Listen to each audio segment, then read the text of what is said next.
A drop of rain falls on a field in the west of this country.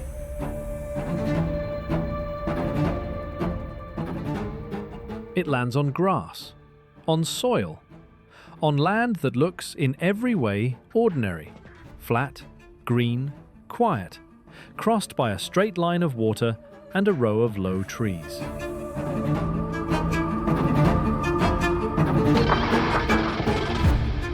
Except the ground it lands on sits below the level of the sea. Not by a little, in places by 6 meters. Stand in that field and the waves you cannot see are breaking somewhere above your head.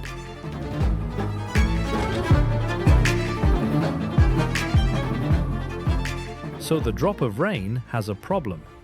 It wants to run downhill to the ocean, the way rain has run to the ocean since there was rain and there was ocean.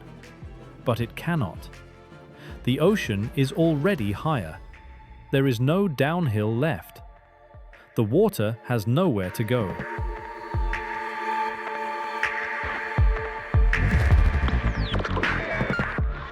And yet the field is dry. The grass grows. Cattle stand on it. A farmhouse sits at the edge of it and has sat there dry for 200 years.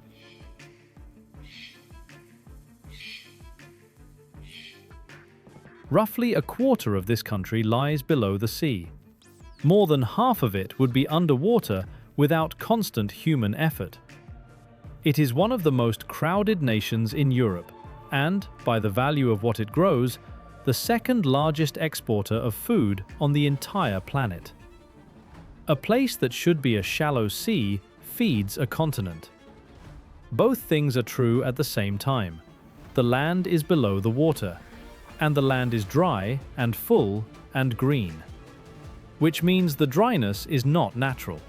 It is not a fact of geography. It is a thing that is being done, right now, tonight, while that drop of rain sits in a field it should not be able to leave. So what happens to the drop of rain? The answer is the reason this country exists. This is the Netherlands. This is the Netherlands. And it is not a place that beat the sea. It is a place that runs a machine that can never be switched off. To understand it, follow the water. The drop of rain does not vanish. It seeps into the soil, and the soil is already full, so it trickles sideways into a ditch. The ditch is one of thousands, narrow, straight, cut into the land in a grid so regular it looks drawn rather than dug. The ditches feed into wider channels. The wider channels feed into a canal. But here is the strange part. That canal does not run to the sea either. It runs to a body of water called a bosom, a holding canal, raised slightly above the fields, ringed by its own low banks. The bosom is a waiting room. It is where the water sits, patient, until something can lift it out. Because everything here has to be lifted, not once, continuously. The land in the field is low. The bosom is a little higher. The sea and the rivers are higher still. Every drop of rain that falls, every liter that seeps up from below, every flush of a river in flood, all of it has to be raised, step by step, from the low ground to the high water, and then let go. Gravity runs the wrong way here, so the Dutch replaced gravity.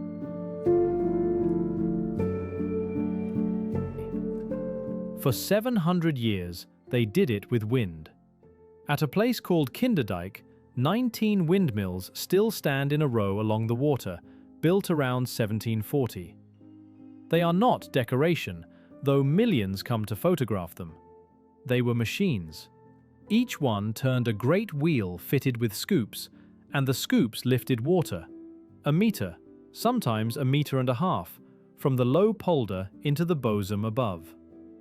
When the bosom filled, a second line of mills lifted it higher still. Water climbing a staircase, one scoop at a time, powered by nothing but the wind off the North Sea. It was slow, it was relentless. And when the wind did not blow, the water rose, and the men who lived beside the mills watched the level and waited and prayed for weather. Today the wind is gone from the work. The scoops have been replaced by pumps, first steam, then diesel, now electric, housed in low brick and concrete stations that hum at the edge of every district. They do the same job the mills did, only they never tire and never wait for weather. A modern pumping station can move tens of thousands of cubic meters of water an hour, up and out, hour after hour, without a single day of rest. But something is hidden inside that sentence. The pumps run on electricity, which means the land does not stay dry because of the pumps. It stays dry because of the power that turns them. Follow that thread and the whole country hangs from it. The pumps depend on the grid. The grid depends on the plants and the turbines that feed it. Cut the power for long enough. A failure, a shortage, a winter storm that takes the lines down at the exact moment the rain is heaviest, and the pumps fall silent, and the water begins, quietly, to rise. The dryness of an entire nation runs through a cable. And there is a strange symmetry in what now feeds that cable. Out at sea, and along the reclaimed flats, stand rows of white turbines, turning in the same North Sea wind that once drove the mills at Kinderdijk. The wind that lifted the water by hand for 7 centuries now makes the electricity that lifts it by machine. The oldest power source in the country and the newest are the same wind. Still working, still turning, still holding the sea a little further off.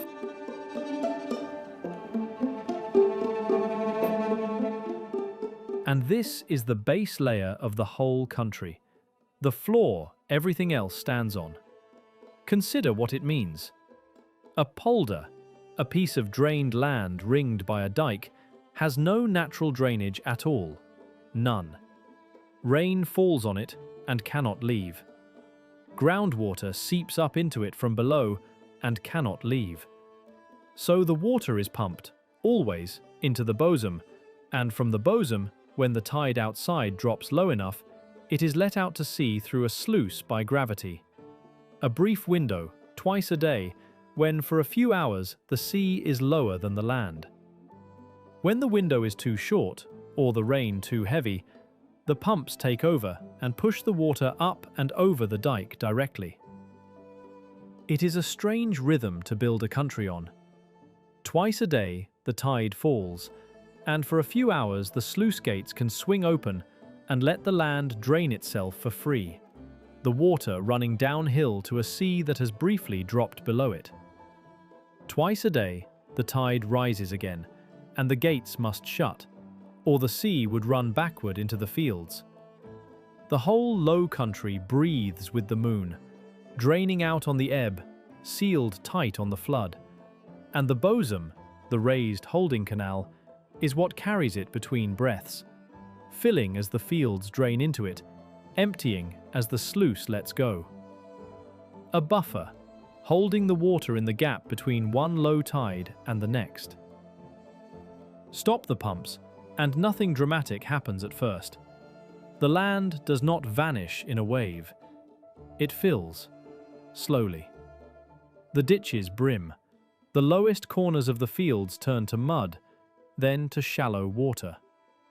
Within weeks, the polder that took centuries to drain is a lake again, exactly as it was before anyone arrived. That is the quiet terror underneath this whole country. Not the storm, the everyday. The sea is not the enemy that comes once. The water is the enemy that never leaves. And the machine that holds it back cannot be finished, cannot be won, cannot be walked away from. It can only be run. This is where the drop of rain goes. Up. Always up. Lifted out of the field, into the bosom, out through the sluice, back to the sea it fell from, so that tomorrow, when the next drop falls, there is still a field for it to land on.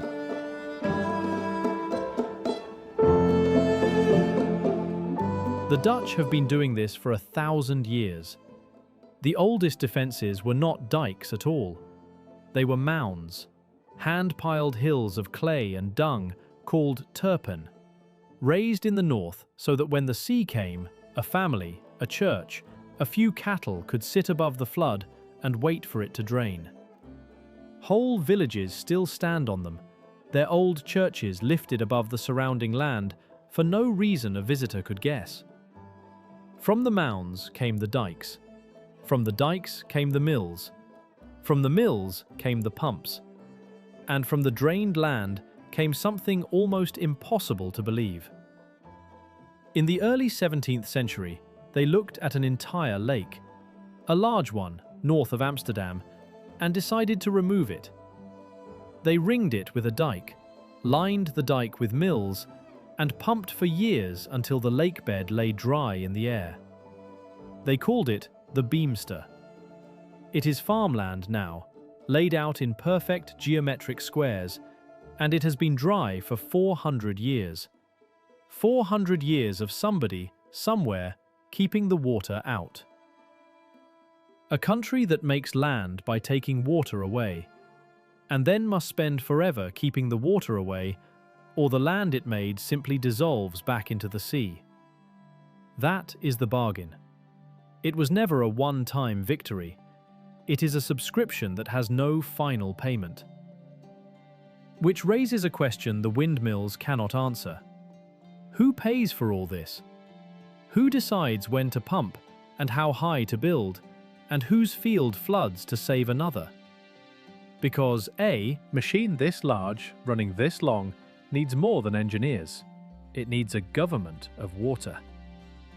And the Dutch built one, before they built almost anything else.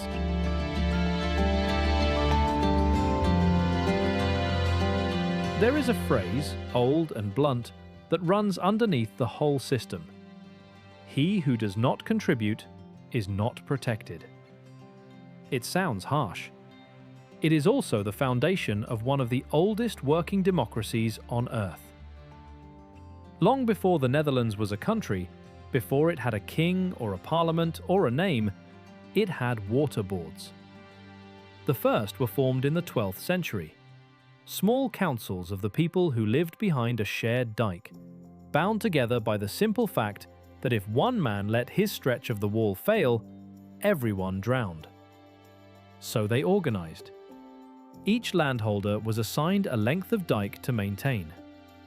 Each was inspected by his neighbors, and because the danger fell on everyone equally, everyone got a say. Not the lord, not the bishop, but the farmers themselves, voting on the thing that would kill them all if they got it wrong. That is a strange kind of democracy. It did not begin with ideas about freedom or rights. It began with mud and fear and the arithmetic of a shared wall. Those water boards never stopped. They still exist. Today there are around 21 of them, covering the entire country, and they are the oldest form of government the Netherlands has. Older than the provinces, older than the nation, older than the monarchy. They predate the state they now sit inside. Each one raises its own taxes. Not from the national government, its own. If you live in the Netherlands, you pay a water tax every year to the board that keeps your ground dry, and you can vote for the people who run it. It is the one thing every household funds directly, whether they ever think about it or not. They manage the levels. They maintain the dikes and the pumps and the sluices. They treat the wastewater. They decide, in a wet season, which polder holds the overflow so that a town stays dry. And they answer, in the end, to the people who pay them, because the people who pay them are the people who flood if they fail. Their power over the land is quietly total. You cannot dig near a dike without their permission. You cannot build on it, plant on it, bore beneath it, or alter the flow of a single canal without their say. The rules are old and specific, and they exist for one reason.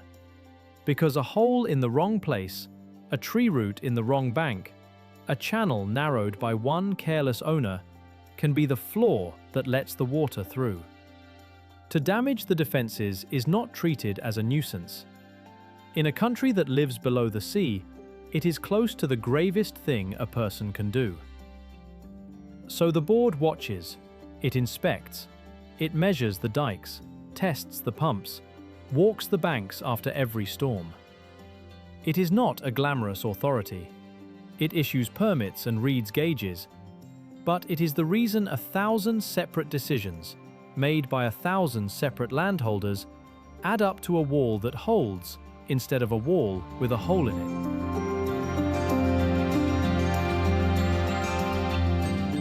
It is easy to walk past. A low brick office in a provincial town. A board of ordinary men and women. No drama, no monument. But it is the reason the machine has run for 1,000 years without stopping. The pumps need power. The power needs money. The money needs a public willing to be taxed for something they cannot see. And the willingness needs a voice, a vote, so that no one feels the water is being kept out of someone else's field with their coin. Remove the boards, and the pumps still turn, for a while, until the funding lapses and a dike goes unrepaired, and one wet winter finds the weak place no one paid to fix. The concrete is not what holds this country up. The agreement is. The quiet, ancient, unglamorous agreement to keep paying, together, forever. And for most of its history, that agreement was enough. The dikes held, the pumps turned, the land stayed dry.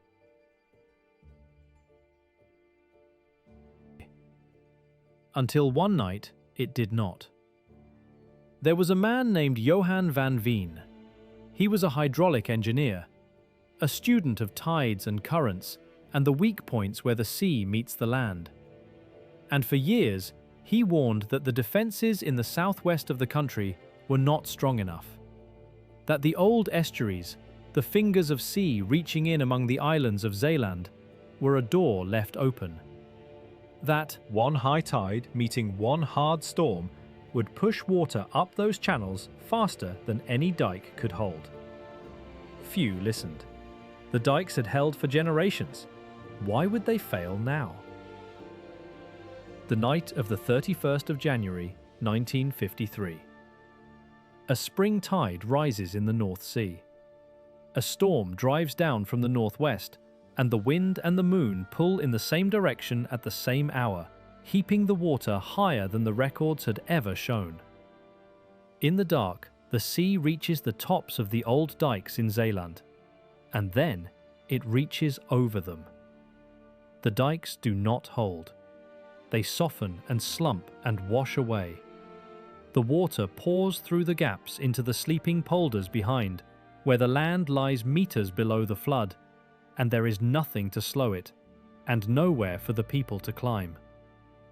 Whole islands go under in the night. It is the worst flood the country has seen in more than 3 centuries.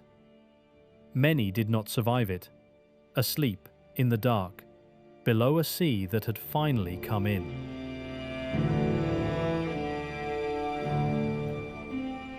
And in the grief that followed, the Netherlands made a decision that would take almost half a century to finish. They would not just rebuild the walls, they would rewrite the coastline. A commission was formed within weeks. Its logic was simple and vast. Every finger of sea that reached inland was a length of vulnerable dike. So close the fingers, dam the estuaries, shorten the coast that had to be defended by hundreds of kilometers, and turn a ragged, dangerous shore into a short, strong one. They called the answer the Delta Works, and it became one of the largest engineering efforts in human history. But first, understand what a Dutch dike actually is, because it is not a wall. A wall is thin and brittle and fails all at once. A sea dike is a hill, a broad, gentle slope of clay and sand, wide at the base as a road is long, armoured on its seaward face with stone and grass, built to let the waves climb it and run out of strength before they reach the top. It does not resist the sea so much as absorb it. And the country is divided, invisibly, into rings. Each region enclosed by its dikes is a dike ring, a bowl with a wall around it, and each ring is held to a standard measured in a way that sounds almost mad until you understand it. The most vital regions, the ones where millions live below the sea, are built to survive the kind of storm that arrives, on the statistics, once in 10,000 years.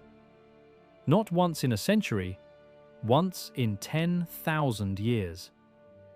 They designed the defenses of the crowded West against a flood so rare that no living person will ever see it, because the cost of being wrong, in a bowl full of people below the sea, is not a flooded street. It is a drowned province. So they build for the storm that almost certainly will not come, and they keep building for it, and they raise the standard again as the sea climbs, because the one time the wall must not fail is the one time it is finally tested.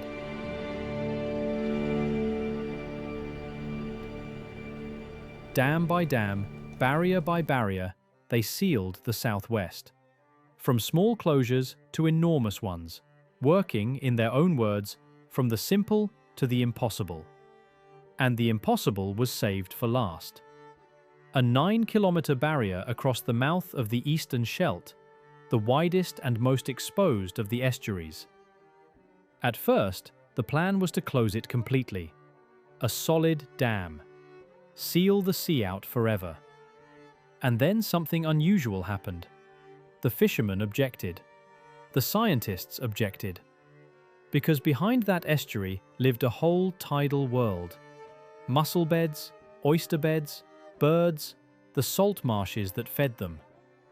Seal the mouth, and the water behind would slowly turn fresh, and the tidal life that had been there longer than the Dutch would die.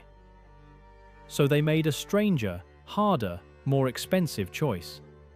They built a barrier that stays open.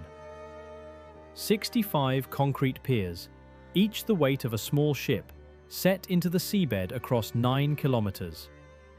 Between them, 62 steel gates, each wide enough to span a motorway. And under normal conditions, most days, most months, most years, the gates hang up, out of the water, and the tide flows in and out beneath them exactly as it always has. The mussels live, the birds feed, the fishing boats come and go. The barrier only closes when the sea turns dangerous, when a surge is forecast to rise several meters above normal. Then the gates drop, and the 9-kilometer wall becomes solid, and Zeeland is sealed. And when the storm passes, the gates lift again, and the sea returns. Think about what that means. They built one of the largest structures on the planet and designed it to spend almost all of its life doing nothing. Its success is measured not by how often it works, but by how rarely it is needed. A wall you can see through most of the year. A defense whose finest hours are the ones no one notices. When it was finished, in the presence of the Queen, they spoke a single sentence over it. The storm barrier is closed. The delta works are complete. Zeeland is safe.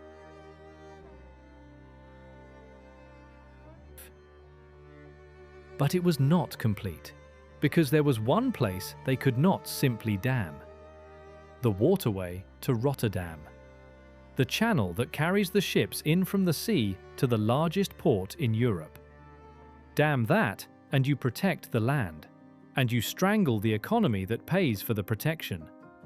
The ships have to get through, which means the door has to stay open, which means, in a storm, it has to be closed and then opened again, on demand, without warning, in the worst weather the North Sea can produce.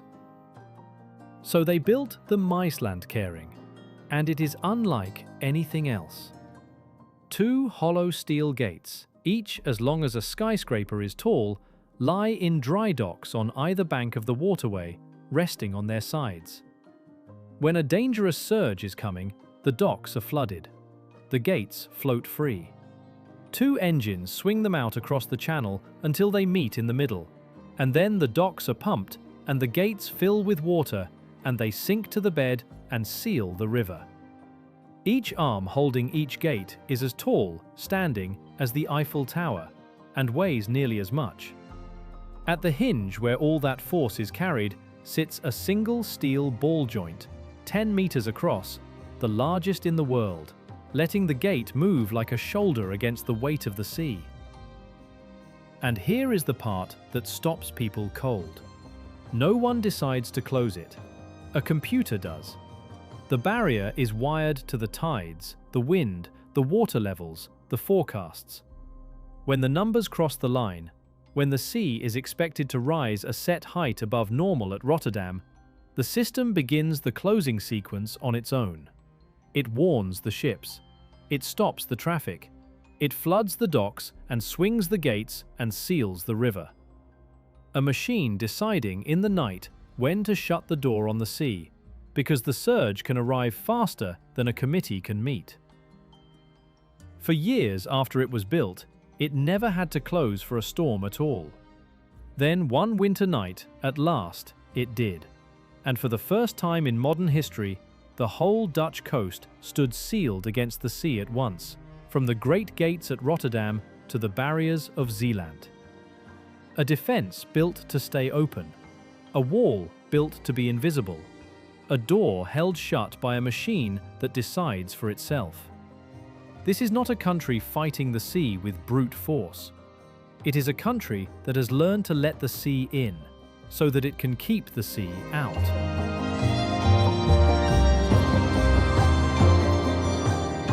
And that open door, the one they could not dam, turned out to be the most valuable thing the country has. Because a river mouth is a curse and a gift wearing the same face. Everything that makes this land dangerous, the low ground, the wet delta, the great rivers spilling out to sea, is also what makes it rich. The Rhine drains half of industrial Europe, and it empties here. Which means a ship from anywhere on Earth can arrive at Rotterdam, and its cargo can travel onward by barge, up the river, deep into the continent, to Germany, to Switzerland, to the factories of the interior, without ever touching a truck until the last mile. So the poorest hand geography ever dealt became the strongest. The Netherlands sits at the drain of Europe, and it built, on that drain, the largest port on the continent. Hundreds of millions of tons of cargo pass through Rotterdam every year. More than 13 million containers. Crude oil for the refineries, iron ore, grain. The port stretches 40 kilometers from the old city out to the open sea, and at its far end sits land that did not exist a generation ago. Maasvlakte, a whole new port district built out into the North Sea from sand pumped off the seabed. Read that again. To handle the ships, they made more country. They reached into the sea, pulled up sand, and shaped it into land and built automated terminals on it. Cranes and vehicles that move containers with no driver, running day and night. A nation that has spent 1,000 years lifting water off its land now lifts land out of its water when it needs more room. But the port is only half of it. A container that lands at Rotterdam has not arrived. It has changed vehicles. From the quay, most of it does not climb onto a truck. It is craned onto a river barge, a long, low vessel that carries the load of dozens of lorries.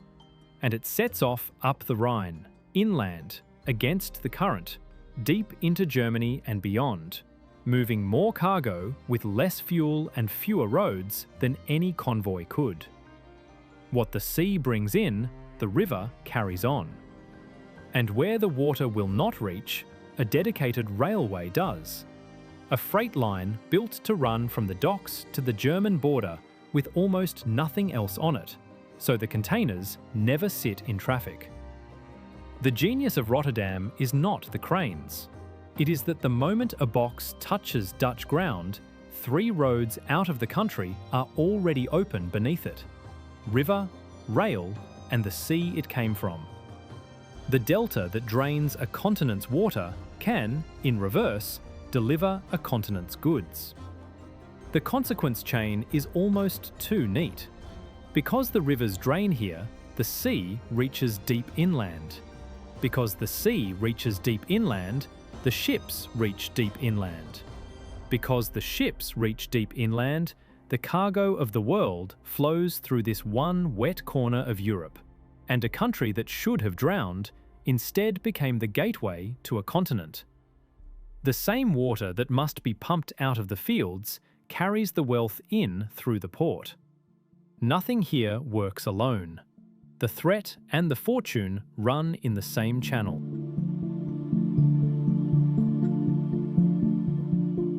And the wealth is not only in the port, it is in the fields that should not be able to feed anyone.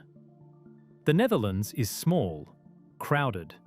Its land is expensive, its labour is expensive, its winters are grey, and much of its soil is reclaimed seabed.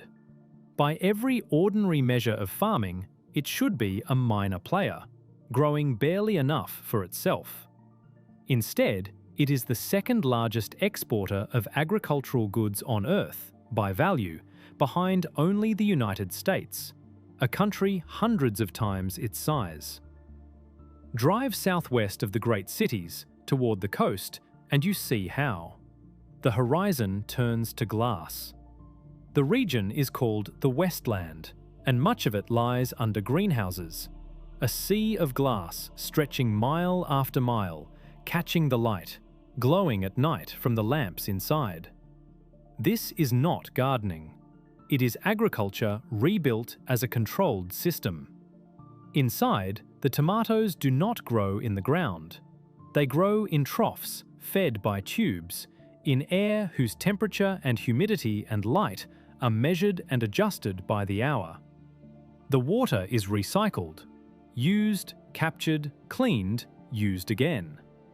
The pests are hunted by other insects released on purpose, so that almost no chemicals are needed at all. And almost nothing is wasted. The heat is drawn, in places, from deep underground. Wells sunk into warm rock beneath the fields, so the winter growing costs the sky nothing. Rows of lamps burn through the dark, so the plants grow through the night and never stop for the season. Even the carbon dioxide the plants breathe is captured and fed back to them, so they eat the exhaust of the very system that keeps them warm. It is not a field with a roof. It is a closed loop. Light in, heat recovered, water circling, air recycled. A small, sealed world where every input is measured and almost nothing is allowed to leave. The Dutch did not learn to farm the land better.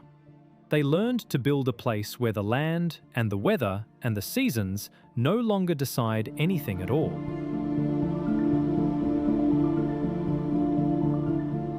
The numbers are hard to believe until you see the system that produces them. To grow a pound of tomatoes in the open field, on the global average, takes more than 25 gallons of water. In a Dutch greenhouse, it takes about half a gallon. A single acre of glass can yield what 10 acres of open dirt would. The country holds a tiny fraction of Europe's farmland and grows a share of Europe's food many times larger than its size should allow. They did it deliberately, and they said so out loud as a national aim. Twice the food, half the resources. Not because they loved efficiency for its own sake. Because they had no choice. There was no more land. There was never more land. So they went up and in and denser and smarter until a country with almost no room became one that feeds far beyond its borders. This is the same instinct that drained the lakes and lifted the sea. When you cannot have more space, you make the space you have do more. The greenhouse is the polder's descendant, another sealed system, another controlled world, another place where the Dutch decided that nature's limits were simply an engineering problem that had not yet been solved. It is not without cost. The density has a price. The animals raised on this small land in such numbers leave more waste than the soil and air can absorb, and the strain on the water and the ground has become one of the hardest arguments the country has with itself. The machine that feeds a continent also poisons its own edges, and no one has yet found the clean way through. But the fact remains, standing in the glass light. A country below the sea, on borrowed soil, grows food for people it will never meet, 1,000 miles away.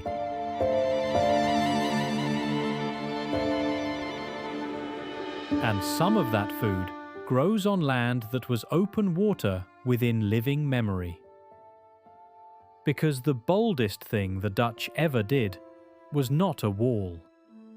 It was a decision to close off an entire arm of the sea and keep the water. There was an engineer named Cornelis Lely. For decades, he pushed a plan that most thought was a fantasy: to dam the Zuiderzee, the great shallow bay that cut deep into the heart of the country from the north. Not a small estuary, a sea within the land, open to the tides, that had flooded the towns around it again and again. His plan was to close it, to throw a dike across the entire mouth of the bay, more than 30 kilometers of it, and shut the sea out for good. The 1930s. Barge by barge, they build the great dike across the open water, working from both ends toward the middle, racing the tide that tears at every gap they leave. And then, on a single day, the last gap is closed. The bay is sealed. For the first time in its history, the Zuiderzee is cut off from the sea. And something quiet and enormous happens. With the salt tide shut out and the fresh rivers still flowing in, the trapped sea slowly turns fresh. Year by year, the salt washes out. A bay becomes a lake. They called it the IJsselmeer, and it turned out to be the most useful thing they had ever made, not as a defense, but as a reservoir. Because a country obsessed with getting rid of water discovered it also needed to keep some. The fresh water from that lake now feeds the country in the dry months. It flushes the canals. It waters the fields. It holds back the salt. What began as a way to shut out the dangerous sea became the tank the whole nation drinks and grows from. And around its edge, they went further still. They pumped whole sections dry, not lakes this time, but the floor of the former sea, and made new land where there had been open water. A new province, lifted from the bed of a bay, laid out with farms and towns and roads, home now to hundreds of thousands of people who live their whole lives on ground that a lifetime ago was under the waves.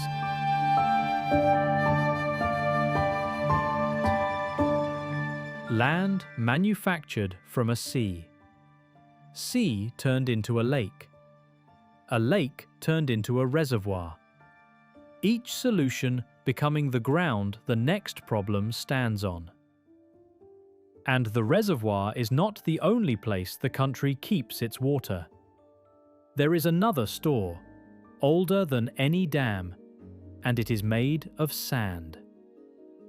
Along the coast run the dunes, the long belt of hills the sea itself piled up over thousands of years.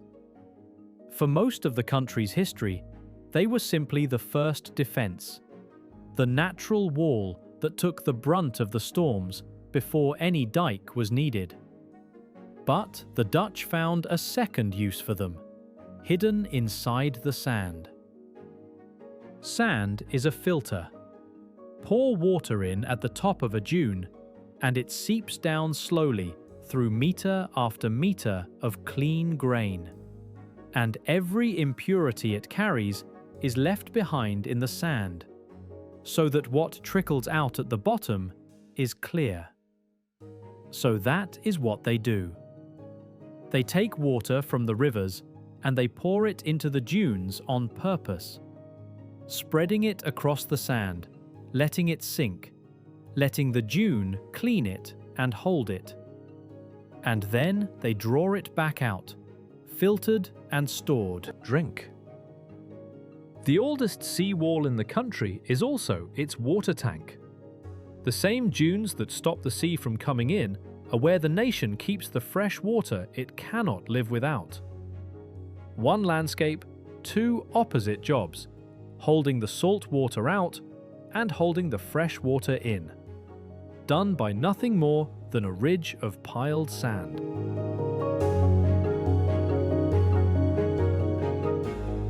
Because every answer here creates its own question.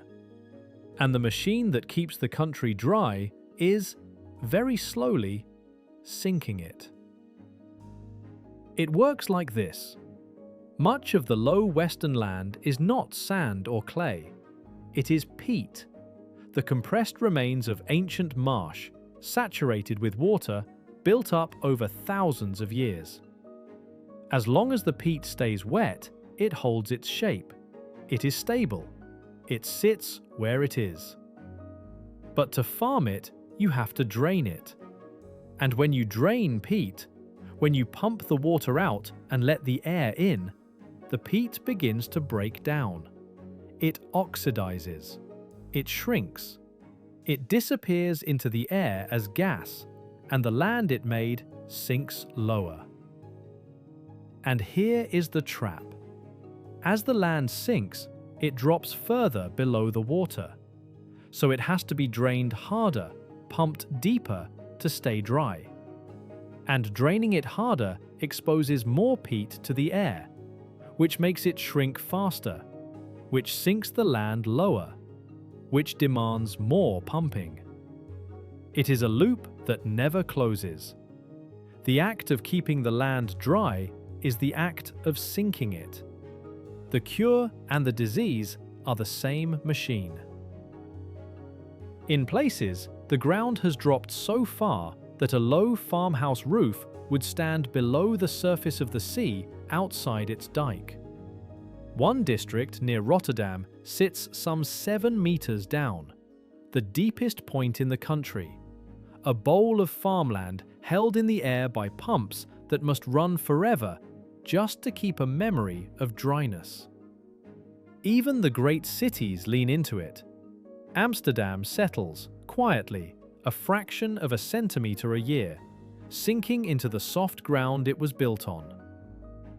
Which is why the cities do not, in truth, stand on the ground at all.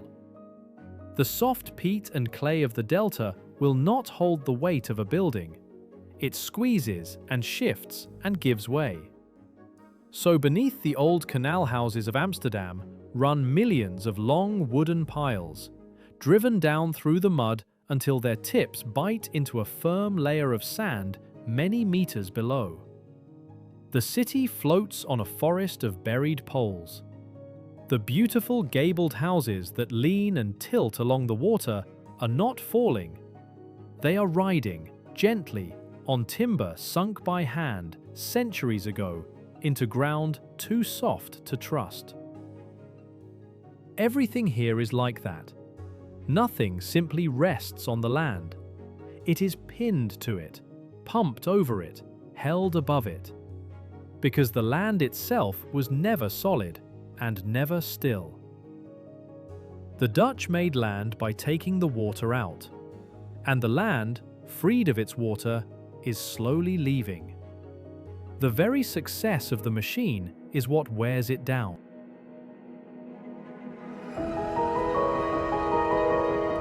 And that is not the only way the water turns. For 1,000 years, the enemy was too much water. The floods, the surges, the sea coming over the top. Everything, the dikes, the pumps, the barriers, was built to push water away. But now, in the dry summers, a different enemy has arrived. Too little. When the rains fail and the rivers run low, the water table drops. The peat dries faster. The fields thirst. And along the coast and up the low rivers, something creeps in that the dikes were never built to stop. Salt. Seawater does not only come over the top in a storm, it seeps in, underground and upriver, wherever the fresh water is not strong enough to push it back. And when the rivers are low, the salt pushes further inland, into the ground the farmers draw from, into the channels the cities drink from. The same country that has spent forever keeping the sea out of its fields now fights to keep the sea out of its water. And the only weapon against creeping salt is fresh water spent to push it back. When the salt line climbs too far up a channel, they open the reservoir, the great freshwater lake made from a sea, and let it flow down to flush the salt back toward the coast.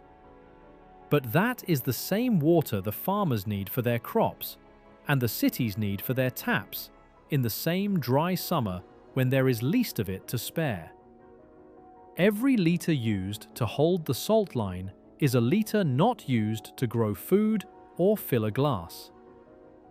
So a country built entirely to get rid of water now finds itself rationing, weighing the field against the tap, the crop against the salt, spending a reserve that the dry season will not refill.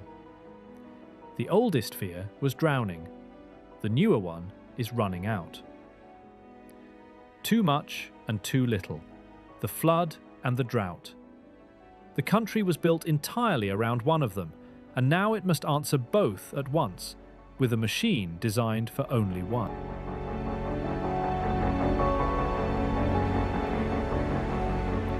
And so, after 1,000 years of fighting the water, the Dutch have begun to do the last thing anyone expected. They have begun to let it in. It started with the rivers. In the early and mid-1990s, the Rhine and the Meuse, the great rivers pouring down out of Europe, rose higher than they had in living memory. The dikes along them strained, and 250,000 people were told to leave their homes, in a country that had built its entire identity on never having to. No one died. The dikes held barely, but the fright of it forced a hard question into the open. The instinct, for 1,000 years, had been to build the walls higher.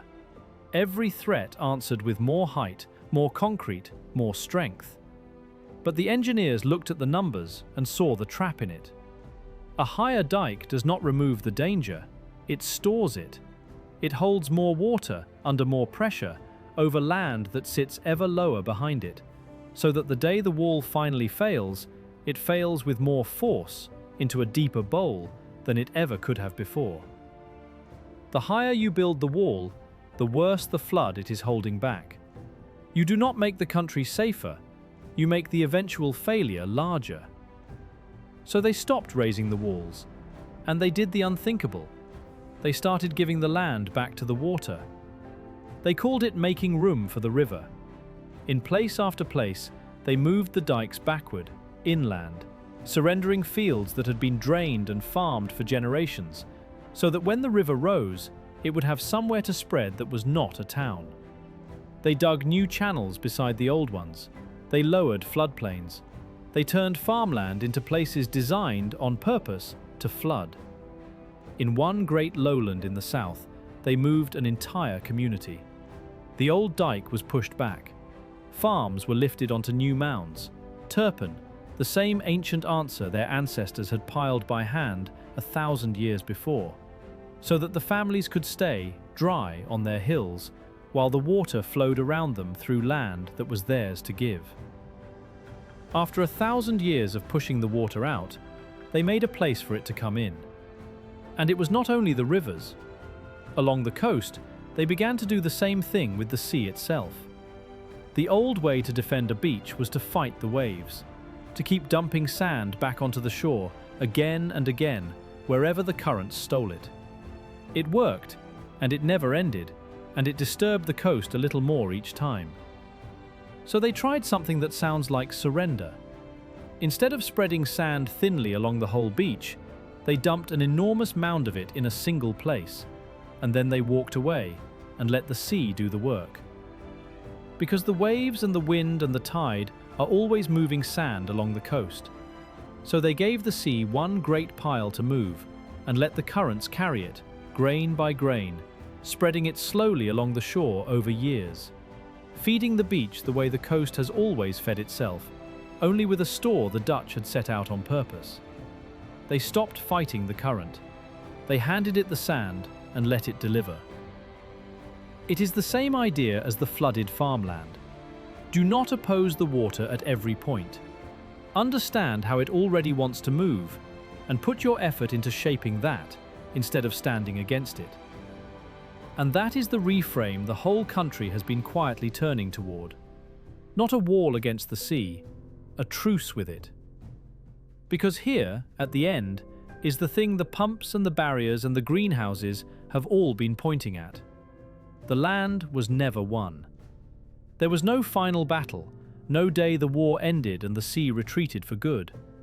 There is only the machine, the pumps that never stop, the boards that never disband, the taxes that never lapse, the barriers waiting through the years for the one storm they were built for, the engineers who look at the water table and the salt line and the sinking peat and adjust, and adjust, and adjust again. Remove any one part, and the whole thing stops. Cut the power, and the pumps die, and the polders fill. End the water taxes, and the funding fails, and the dikes go unrepaired. Silence the boards, and no one decides whose field floods to save the town. Let the peat dry unchecked, and the land sinks below the reach of the pumps that dried it. The country is not held up by its concrete. It is held up by the fact that all of it, together, keeps running. And that the people who live here have agreed, generation after generation, to keep it running. That agreement is the single thing everything rests on. Not the delta works, not the port, not the glass fields or the great dike or the reservoir made from a sea. The choice. The daily, unglamorous, unfinished choice to keep the machine turning for one more day.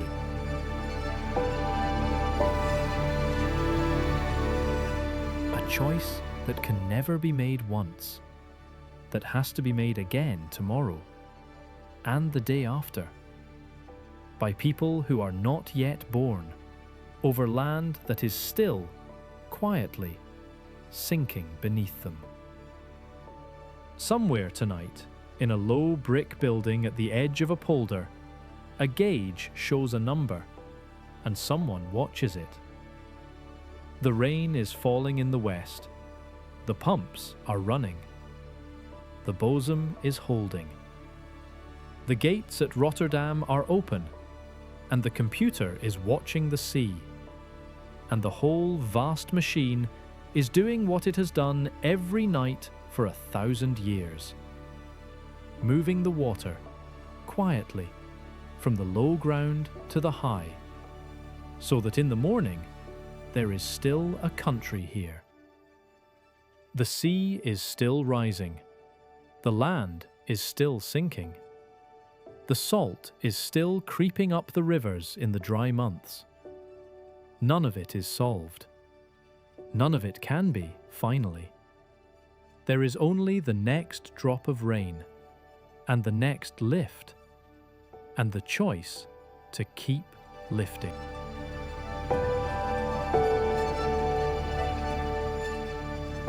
And that drop of rain, the one that fell at the beginning, on a field it should never have been able to leave, is out at sea again now, pulled up through the ditches and the bosom and the sluice, returned to the water it came from, so that tomorrow there is dry ground for it to fall on. It will fall again. It always does. And they will lift it again, because that is the whole story of this country. Not a place that defeated the water, a place that agreed forever to keep it moving. Thank you for watching. Until the next journey, take a breath and stay a while.